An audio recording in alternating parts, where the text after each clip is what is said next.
नमस्कार दोस्तों, ये है कॉन्सेप्ट की वीडियो और चैप्टर का नाम है बजटरी कंट्रोल।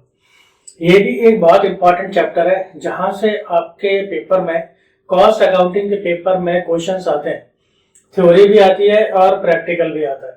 इसलिए आपको इस चैप्टर को भी पूरे ध्यान से पढ़ना और समझना चाहिए। दोस्तों, अगर आप चैनल पर नए हैं तो चैनल को सब्सक्राइब कीजिए, बेल आइकन भी प्रेस कीजिए ताकि नई नई वीडियोस और अपडेट्स आपको तुरंत मिलते रहे। मैं हूं आपका दोस्त अशोक कुमार और आप देख रहे हैं अपना यूट्यूब चैनल एडुट्रिक्स।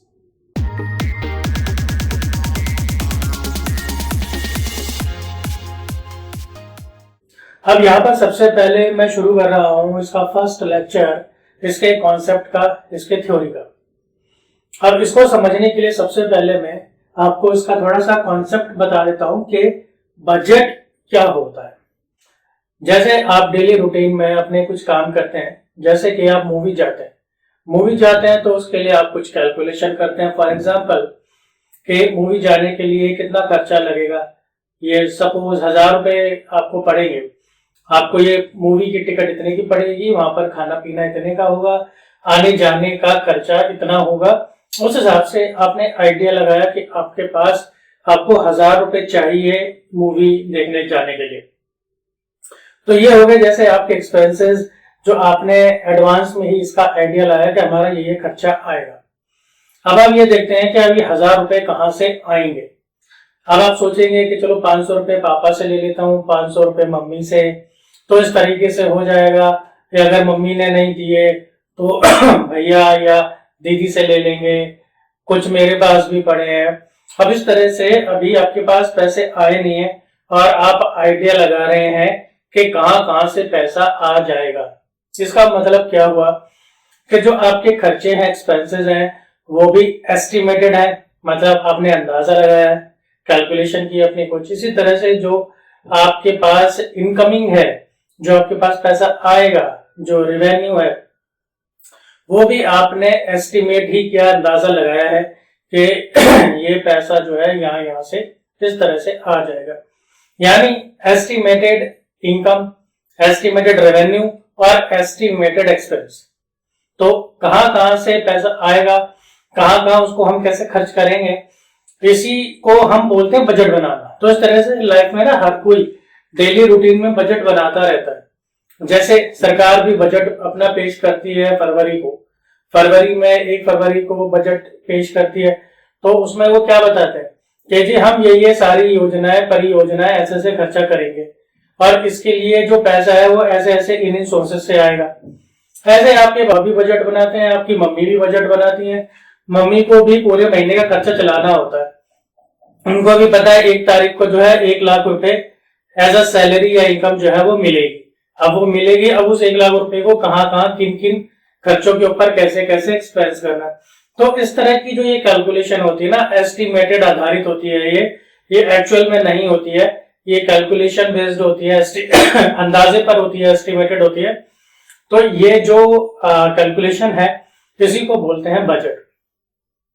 अब इसको हम यहाँ कॉस्ट अकाउंटिंग के अंदर किस तरीके से देखेंगे, जो अगर सही एक डेफिनेशन वाइज है तो उसे हम देखते हैं। देखिए, जो बजट है ना यहाँ पर, वो एक फाइनेंशियल और क्वांटिटेटिव। फाइनेंशियल का मतलब क्या हो गया, पैसे की फॉर्म में, मनी की फॉर्म में, और क्वांटिटेटिव का मतलब हो गया एक पर्टिकुलर क्वांटिटी आपको बताई जा रही है। ये जो पर्टिकुलर क्वांटिटी है वो माल की भी हो सकती है, जैसे गुड्स की हो गई, जिसको हम कई बार यूनिट्स में बोलते हैं, ठीक है। तो क्वांटिटी की फॉर्म में भी हो सकती है और मनी की फॉर्म में भी हो सकती है। फिर यहाँ पर है एंड और का मतलब ये है कि इनमें से कोई एक हो सकता है, यानी हम सिर्फ उस बजट में पैसे बता रहे हैं, या ये भी हो सकता है हम उसमें सिर्फ क्वांटिटी बता रहे हैं माल की, और ये भी हो सकता है कि दोनों ही हो। तो इसलिए एंड और जो है वो ऑब्लिक के साथ दिया हुआ होता है। अब ये हम फाइनेंशियल या क्वांटिटेटिव स्टेटमेंट बनाते हैं। ये ना एक स्टेटमेंट है, क्योंकि बजट बनाएंगे, बजट कुछ एक पर्टिकुलर थोड़ा सा सेट ऑफ फॉर्मेट के साथ बनेगा, है ना। कुछ इनकमिंग्स एक तरफ होंगी, आउटगोइंग्स दूसरी तरफ होंगे। इस तरह से हम कोई एक तरीका तो होगा बनाने का। तो वो जो तरीका है वो स्टेटमेंट है। प्रीपेड इसको बनाया जाता है प्रायर, प्रायर मतलब पहले, एडवांस में, जैसे मैंने कहा कि एस्टिमेटेड होता है, ठीक है, एडवांस में बनता है। Prepaid prior to the defined period of time, यानी कि जो भी एक पर्टिकुलर टाइम पीरियड है उससे हम एडवांस में बनाते हैं, पहले से ही बनाते हैं। मान लीजिए टाइम पीरियड हम लेके चलते हैं आगे आने वाला क्वार्टर यानी कि तिमाही, ठीक है, तो अप्रैल मई जून, मान लीजिए हमने एडवांस में सोचा कि अब जो आने वाला क्वार्टर है अप्रैल मई जून वाला, उस पीरियड के लिए हम ये कैलकुलेशन, सपोज बजट बना रहे होंगे तो अप्रैल मई जून से पहले ही बनाना पड़ेगा, पहले ही बनाएंगे तभी वो बजट कहलाएगा, तभी वो कहलाएगा एडवांस में, जो कि ये वर्ड लिखा है प्रायर यानी पहले ही। तो बजट तो बन रहा होगा अप्रैल मई जून के लिए, लेकिन उसके पहले ही हम बजट को बनाएंगे, prior to the defined period of time of the policy. अब देखिए कोई ना कोई कंपनी की ना पॉलिसी जरूर होगी, उस पॉलिसी को ही फॉलो करते हुए बजट बनाया जाएगा। पॉलिसी कंपनी की कुछ भी हो सकती है, सेल को बढ़ाना पॉलिसी हो सकती है, प्रॉफिट को बढ़ाना पॉलिसी हो सकती है, नई नई मार्केट्स को कैप्चर करना पॉलिसी हो सकती है। तो कंपनी की उस पॉइंट ऑफ टाइम पर पॉलिसी कुछ भी हो सकती है, पॉलिसी के आधार पर बजट बनाया जाएगा। Of the policy to be pursued, वो पॉलिसी जिसको चलाया जाएगा, परस्यूड ड्यूरिंग द पीरियड, उस पीरियड के दौरान। जैसे मैंने एग्जांपल में लिया अप्रैल मई जून, अब ये देखेंगे कि अप्रैल मई जून के दौरान कंपनी की पॉलिसी क्या है। जैसे मैंने कहा प्रॉफिट बढ़ाना है या सेल बढ़ाना है या नई मार्केट कैप्चर करनी है या अपनी कोई एक नई इमेज क्रिएट करनी है या इमेज को चेंज करना है, ठीक है, तो कुछ भी हो सकता है। तो उस पीरियड में पॉलिसी क्या है, उस पॉलिसी को परस्यू किया जाएगा, उसको चलाया जाएगा for the purpose of attaining given objective. Objective कोई उद्देश्य होगा, ये सारा हम बजट क्यों बना रहे हैं, ये सारा जो बजट होगा वो पॉलिसी पर बेस्ड होगा, और जो पॉलिसी होगी तो वो पॉलिसी बताएगी कि उस पॉलिसी को हमने जो बनाया है तो किसी पर्टिकुलर पर्पस, किसी पर्टिकुलर ऑब्जेक्टिव को फुलफिल करने के लिए हमने वो पॉलिसी बनाई है।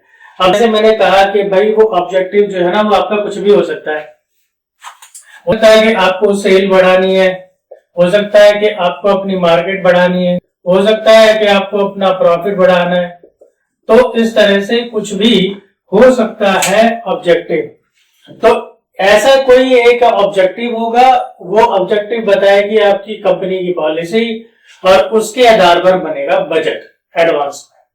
तो इसको जो मैंने समझाया है, जितना पॉसिबल हुआ डीपली समझाना मैंने समझाया है।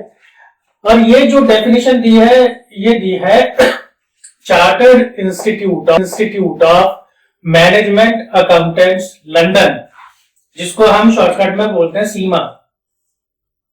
तो लंदन के अंदर ना ये सीमा है, इन्होंने ये डेफिनेशन दी है। ये डेफिनेशन बहुत अच्छी है, अगर आप इस तरह से सीमा का नाम कोट कर देते हैं इसके साथ में तो एकदम ऑथेंटिक आपकी डेफिनेशन मानी जाएगी और आपको उसमें पूरे नंबर मिलेंगे। तो थोड़ी सी मेहनत कर लीजिएगा आप इस जो आपकी ये डेफिनेशन है इसको थोड़ा सा याद करने में। इसके बाद देखिए फीचर्स है इसके, मतलब बजट की क्या विशेषताएं होती है, बजट में क्या क्या चीजें होती है, कैरेक्टरिस्टिक्स भी बोलते हैं इसे। तो अब ये जो डेफिनेशन है, इस डेफिनेशन के आधार पर ही ये फीचर्स हमेशा बनते हैं। देख लेते क्या, it is financial and quantitative. जैसे कि देखिए यहां भी बताया था कि फाइनेंशियल है और क्वांटिटेटिव है। तो पहला स्टेटमेंट तो पहला जो फीचर है वो तो उसमें यही बन गया, फाइनेंशियल और क्वांटिटेटिव होता है ये स्टेटमेंट, और प्लान ऑफ एक्शन के लिए ये बनता है, ठीक है, जो भी हम करेंगे। It is always expressed in terms of money, ये हमेशा जो है वो मनी की फॉर्म में ही बजट बनाया जाता है। बजट का मतलब ही यही है कि भाई कहां से पैसा आएगा और कहां जाएगा और कैसे कैसे जाएगा, तो यानी कि मनी, सीधी सी बात हो गई। तो जो भी चीज बताएंगे, चाहे वो गुड्स बताए या सर्विस बताए, तो वो बताएंगे हम मनी की फॉर्म में। इट इज प्रिपेयर्ड प्रायर, जैसे मैंने ऊपर भी बताया कि एडवांस में बनाया जाता है, पहले ही बनाया जाता है। इसको जो इम्प्लीमेंट करेंगे, जो प्लान को हम लागू करेंगे, तो लागू करने के पहले एडवांस में ही इसको बनाया जाता है। It is based on pre determined management policy. जैसे मैंने आपको यहां भी बताया था कि जो बजट होगा वो पॉलिसी पर डिपेंड करता है। पॉलिसी बताएगी कि आपका पर्पस क्या है, जो पर्पस होगा फिर उसके आधार पर फिर बजट बनाया जाएगा। It is prepared to achieve specific financial objective. जब तक कोई ऑब्जेक्टिव ही नहीं होगा तो आप क्या कोई भी काम करेंगे, आप घर से भी क्या ऐसे ही निकल जाएंगे? आपका ऑब्जेक्टिव कुछ ना कुछ तो होगा। स्कूल जाना है, मार्केट जाना है, ऑफिस जाना है, कोई पर्पस होता है तभी कोई काम किया जाता है। तो कोई ऑब्जेक्टिव होगा, जैसे कि मैंने कुछ बताए हैं, उस ऑब्जेक्टिव को अचीव करने के लिए बजट बनाया जाता है। It presents cost and revenue. अब इसमें आपको क्या क्या चीजें आपको मिलती हैं देखने को। इससे आपको ये पता चलेगा कि कॉस्ट कितनी है, रेवेन्यू कितना है, आपको ये पता चलेगा कि आपको कैपिटल कितने कैपिटल की जरूरत है, ये पता चलेगा। इसी तरह से आपको पता चलता है कि इंक्रीमेंटल इफेक्ट क्या है। इंक्रीमेंटल इफेक्ट का मतलब है, जैसे मान लो अभी कंपनी बना रही है 10,000 यूनिट, अब कंपनी अपना जो आउटपुट लेवल है उसे बढ़ाती है, 10,000 यूनिट से बढ़ा के उसको 15,000 यूनिट तक ले जाती है। तो 10,000 यूनिट पे बनाएंगे पूरा फॉर्मेट, पूरा बजट, 15,000 यूनिट पे बनाएंगे पूरा बजट, और फिर देखेंगे कि जब हमने आउटपुट लेवल को बढ़ाया 10,000 से 15,000 किया तो क्या क्या चेंजेस आए, क्या क्या उसका प्रभाव पड़ा। तो ये हो गया हमारा बजट का डेफिनेशन और फीचर्स। अब आइए चलते हैं बजटरी कंट्रोल पर, क्योंकि हमारा जो चैप्टर है वो तो यही है। अभी तो हमने सिर्फ बजट समझा है, अब देखते हैं बजटरी कंट्रोल क्या है। क्योंकि बजटरी कंट्रोल को समझने के लिए सबसे पहले तो हमें बजट को ही समझना था ना। बजट को समझे बगैर हम बजटरी कंट्रोल नहीं समझ सकते। अब देखते हैं बजटरी कंट्रोल क्या है। देखिए, it is a system of management. पहली बात तो ये हुई कि ये मैनेजमेंट का एक सिस्टम है, यानी ये जो काम कर रहे हैं ये मैनेजर्स कर रहे हैं, और एक सिस्टम बनाया गया है मैनेजर्स के द्वारा। वो ये एक सिस्टम है, ये है सिस्टम ऑफ मैनेजमेंट कंट्रोल। जो मैनेजर्स होते हैं तो वो उनका काम ही होता है चीजों को मैनेज करना। अब मैनेज करेंगे तो कंट्रोल भी करेंगे। जैसे मैनेजमेंट में आपने पढ़ा है बेसिकली कि जो 5वां फंक्शन होता है वो कंट्रोल होता है। अगर कंट्रोल नहीं होगा ठीक से तो जो पहले के 4 फंक्शन है वो सब बेकार हो जाएंगे। तो जो मैनेजमेंट है, जो मैनेजमेंट कंट्रोल है, उसका ये एक सिस्टम है, यानी कंट्रोल करने का एक तरीका है ये। एंड अकाउंटिंग, तो ये मैनेजमेंट का भी है, मैनेजमेंट कंट्रोल का भी है और अकाउंटिंग का भी है। अकाउंटिंग का इसलिए क्योंकि आप देखिएगा जब हम प्रैक्टिकल्स करेंगे अब उसके अंदर जो अकाउंट्स है वो यूज होगा ही होगा। इन विच ऑल ऑपरेशंस, यानी जितने भी काम किए जाएंगे कंपनी में, आर फोरकास्टेड। फोरकास्ट मतलब अंदाजा लगाना, एस्टिमेट करना, भविष्यवाणी करना। जैसे मैंने आपको बताया कि मान लीजिए 3 महीने के लिए बना रहे हैं, अप्रैल मई जून के लिए, तो पहले से ही एडवांस में ही हम अंदाजा लगाएंगे कि उस आने वाले अगले क्वार्टर में, तिमाही में कौन सा खर्चा कितना होगा, वो कितने का बिक जाएगा, और फिर उससे हमें कितने पैसे मिलेंगे, और फिर हमारा प्रॉफिट कितना होगा। तो ये सब जो है ना वो एस्टिमेटेड होता है। एंड प्लान, हमने उसको एस्टिमेट करा है और प्लान करा है, किस लिए? सो फार एज पॉसिबल, यानी जितना संभव हो सके। क्योंकि भाई आप इतना तो समझ ही चुके हैं कि ये सारा का सारा एस्टिमेशन है, अंदाजा है, एक्चुअल नहीं है। तो जब हम ऐसे ही एडवांस में ऑन पेपर काम कर रहे हैं, अपना जितनी भी समझ है, जितनी भी नॉलेज है, जितना भी एक्सपीरियंस है, उसके आधार पर, तो अब ये तो जरूरी है नहीं कि हमने जो आइडिया लगाया वो एक्चुअल में जब हम वो काम करेंगे तो बिल्कुल सेम टू सेम आ जाए उसके जैसा। तो ये कोशिश रहती है कि जो आइडिया हमने लगाया वो जितना संभव हो सके एक्चुअल के जैसा ही हो, एक्चुअल के करीब हो। so far as possible ahead, यानी आगे चल के, and the actual results, देखिए actual results आए, actual results compared with the forecasted and planned ones, यानी कि हमने जो आइडिया लगाया था, हमने जो अंदाजा लगाया, एस्टिमेट किया, वो एक्चुअल के कितना करीब है, यहां पर ये कंपैरिजन किया जाता है, कंपेयर्ड। तो यार सिंपल सी बात हो गई, हम यहाँ पर ये जो है ये एक मैनेजमेंट का तरीका है, मैनेजमेंट कंट्रोल का एक तरीका है, मैनेजमेंट कंट्रोल का एक सिस्टम है, जिसके द्वारा हम क्या करते हैं, अपने सारे जितने भी ऑपरेशंस हैं उन पर हम काम करते हैं, उनको पेपर पे उतारते हैं, कुछ कैलकुलेशंस करते हैं, और ये सारी कैलकुलेशंस होती हैं एस्टिमेटेड, अंदाजे पर आधारित। तो उससे हम कुछ एक नतीजे पर पहुंचते हैं और फिर ये देखते हैं कि जब हम उस काम को आगे भविष्य में चल के एक्चुअल में परफॉर्म करते हैं, तब हमारा वो अंदाजा उस एक्चुअल के कितना करीब था। ठीक है, तो यहां पर ये कंपैरिजन चलता है।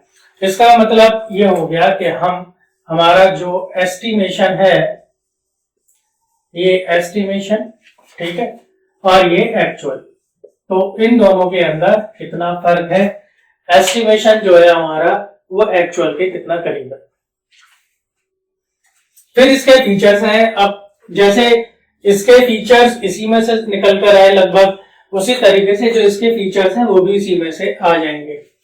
देखिए, budget is prepared on forecasting basis, ठीक है, अंदाजे के तौर पे बनाया जाता है, मतलब ये एक्चुअल नहीं होता। Continuous comparison of actuals with budgeted, जो मैंने ऊपर भी बताया, यहां पर हम अपना बजट बनाते हैं और फिर बजट बनाने के बाद फिर उस एक्शन को परफॉर्म किया जाता है जब वो आने वाला समय आता है, और फिर बजट जो हमने बजट बनाया था वो, और फिर जो एक्चुअल में परफॉर्म हुआ वो, फिर उन दोनों को हम कंपेयर करते हैं। Analysis of achievements of targets, जब हम उनको कंपेयर करते हैं फिर हमें पता चलता है कि हमारा जो टारगेट था उसको हमने किस हद तक पा लिया है। मान लीजिए कि हमारा सेल बढ़ाने का पर्पस था कि हम 40% सेल बढ़ाएंगे, तो जब एक्चुअल में काम हुआ तो पता चला कि हम 30% ही सेल बढ़ा पाए हैं। तो अब इसमें क्या हुआ कि 10% हम पीछे रह गए। तो देखा जाता है कि हम अपने टारगेट को किस हद तक अचीव कर पाए हैं, उसको उपलब्ध कर पाए हैं, उसको हासिल कर पाए हैं। फिर है placing the responsibility of failure. अब जैसे मैंने कहा कि भाई हमने तो अपना बजट बना लिया कि भाई हम ऐसे ऐसे इतने का माल बनाएंगे, इतनी क्वांटिटी में बनाएंगे, ये इतना माल हमारा बिक जाएगा, फिर इतना हमारा प्रॉफिट हो जाएगा। फिर जब हम उस पीरियड में पहुंचे, हमने असल में काम किया, माल बनाया, बेचा, और फिर पता चला कि ओह हमने जो सोचा था वैसा नहीं हुआ। वैसा नहीं हुआ मतलब हमने जो पहले कैलकुलेशन की थी या तो वो गलत थी, या फिर अब हमने जो एक्चुअल में परफॉर्मेंस करी है उसके अंदर कहीं कोई कमी रह गई है। तो दोनों के बीच में जो गैप है, जो डिफरेंसेस है, यानी कि जिस वजह से हम फेल हुए हैं अपने उद्देश्य को, अपने ऑब्जेक्टिव को पाने में, वो फेलियर किसकी वजह से हुआ, वो उसकी रिस्पॉन्सिबिलिटी, उसकी जिम्मेदारी किसकी है, तो वो यहाँ पर फाइंड आउट की जाती है, वो यहाँ पर प्लेस की जाती है कि भाई ये जो पर्टिकुलर लोग हैं या जो डिपार्टमेंट है या जो पर्सन है वो उसके लिए रिस्पॉन्सिबल है, या ये पॉलिसी रिस्पॉन्सिबल है। देखा जाता है किसकी जिम्मेदारी है, किसकी वजह से हम फेल हुए। फिर है रिवीजन ऑफ बजट। अब जब हमने देखा कि हमारा जो बजटेड था वो हमारा एक्चुअल के साथ मैच नहीं हुआ, कोई कमी रह गई है, फिर उस बजट को रिवाइज करते हैं। ताकि जो पहले गलती हुई वो गलती दोबारा से ना हो और फिर से अगले पीरियड के लिए काम किया जाता है। तो ये हो गया हमारा रिवीजन, और ये हो गया बजटरी कंट्रोल, और ये इसके फीचर्स हो गए। अब ये एक बड़ा इंपॉर्टेंट क्वेश्चन है, इसको मैं कहूंगा कि ये एक इंपॉर्टेंट क्वेश्चन है। क्यों? क्योंकि ये तीनों की तीनों टर्म्स बिल्कुल एक जैसी लगती है, और कई बार ये 3 या 4 नंबर का ये क्वेश्चन आ जाता है एग्जाम में, थ्योरी में। What is difference between budget, budgeting and budgetary control. अब देखिए, आप तीनों नाम को ध्यान से देखिए, ये लग ही रहे हैं कि बिल्कुल एक जैसे हैं। और बच्चे इसमें क्या गलती करते हैं कि मतलब एक जैसा आंसर ही तीनों में चेप देते हैं। भाई तीनों डिफरेंट है तभी पूछा गया है, और छोटा सा इसका आंसर बनता है, जितना मैंने लिखा है लगभग इतना ही बनता है, आपको भी ज्यादा नहीं लिखना और ज्यादा इसमें लिखने को है भी नहीं, क्योंकि बस ये बताना है कि मेन इसमें डिफरेंस है क्या। तो बजट, बजटिंग और बजटरी कंट्रोल। सबसे पहले बजट देख लेते हैं। भाई बजट तो देखिए हमने इतना सारा यहाँ पर पढ़ ही लिया है, ठीक है। इसको एक आधा सिंपल छोटी सी लाइन में हम समझाने के लिए फिर बता देते हैं। देखिए, इट इज प्लान्ड एक्सरसाइज। ये जो भी हम करते हैं सब हम प्लानिंग करके ही तो कर रहे हैं ना, पॉलिसी के बेस पर हम प्लान बनाते हैं और प्लानिंग करके हम इसको करते हैं टू अचीव, हमें क्या पाना है, to achieve a given set of objective. हमारा कोई ना कोई ऑब्जेक्टिव होता है, जैसे सेल, मार्केट या प्रॉफिट, तो कोई एक ऑब्जेक्टिव होगा और उसको पाने के लिए हम ये पूरी की पूरी एक्सरसाइज करते हैं। और ये जो होता है ना, ये किसी डिपार्टमेंट के लिए बनाया जाता है जनरली, जैसे कि प्रोडक्शन डिपार्टमेंट के लिए प्रोडक्शन बजट बनेगा, सेल डिपार्टमेंट के लिए सेल बजट बनेगा। तो इस तरीके से डिपार्टमेंट वाइज भी बनता है, पूरी कंपनी के लिए भी बनता है। फिर है हमारे पास बजटिंग। अब बजटिंग क्या होता है? देखिए बजटिंग जो है ना, सिंपली ये एक प्रोसेस है जिससे ये बजट बनाया जाता है। एक तो हो गया जी बजट बनाना, ठीक है। सपोज अगली वीडियो में जैसे मैं आपको दिखाऊंगा कि बजट का फॉर्मेट ये है जी, तो आप कहेंगे ये तो है बजट, ठीक है। अब इस बजट को जो बनाने का तरीका है, प्रोसेस है, उसके जो स्टेप बाय स्टेप जो उसके रूल्स रेगुलेशंस हैं, तो जो बनाना है उस बनाने को बोलते हैं प्रोसेस, उसको बोलते हैं बजटिंग, ठीक है। जैसे बोलेंगे कि भाई तुम क्या कर रहे हो, कि जी मैं बजटिंग कर रहा हूं, ठीक है। आप कह लो आप मैं बजटिंग कर रहा हूं, या आप कह लो मैं बजट बना रहा हूं, ओके, सेम थिंग। फिर लास्ट है यहाँ पे बजटरी कंट्रोल। अभी हमने देखिए बजटिंग कंट्रोल पढ़ा, अब इसी को डिफरेंस में किस तरीके से लिखना है समझाने के लिए। देखिए सबसे पहली बात तो ये कि इसके अंदर बजट और बजटिंग दोनों आते हैं। ये बजट भी इसी के अंदर आता है और ये बजटिंग भी इसी के अंदर आता है, ठीक है ना। तो बजटरी कंट्रोल इन दोनों को लेता है। फिर प्लस इसमें और कुछ एडिशनल भी है। क्या है? This is science of planning the budget यानी कि बजट कैसा होगा, कितना होगा, इसको जो प्लान करना का जो विज्ञान है वो भी इसी के अंदर इंक्लूड है। क्योंकि जो भी हम बनाएंगे एक पूरा फॉर्मेट बजट का, तो वो साइंटिफिक है, मतलब उसके अपने सिद्धांत हैं, अपने बनाने का तरीका है, उसके अपने प्रिंसिपल्स है, इसलिए बोलते हैं कि वो science of planning the budget है। And utilisation of all this, मतलब जितना भी कुछ यहाँ पर होगा, जैसे बजट है, बजटिंग है, ठीक है, जितने भी बजट्स बनाए, इन सबका यूटिलाइजेशन, इनका इस्तेमाल, utilisation of all this as management tools. तो ये जो है ना, ये मैनेजमेंट टूल्स है, ये यानी कि इनका इस्तेमाल किया जाएगा मैनेजर्स के द्वारा मैनेजमेंट को कंट्रोल करने के लिए, कंपनी को कंट्रोल करने के लिए, एक्टिविटीज को कंट्रोल करने के लिए। So of all these as management tools for business planning and control. अपने बिजनेस को अच्छे से प्लान करने के लिए और अपने बिजनेस को अच्छे से कंट्रोल करने के लिए इन टूल्स का साइंटिफिकली बनाना और उसको इस्तेमाल करना, ये है बजटरी कंट्रोल। तो इस वीडियो में इतना ही, मिलता हूं मैं आपसे इसी तरह की एक और नॉलेजेबल वीडियो में। धन्यवाद।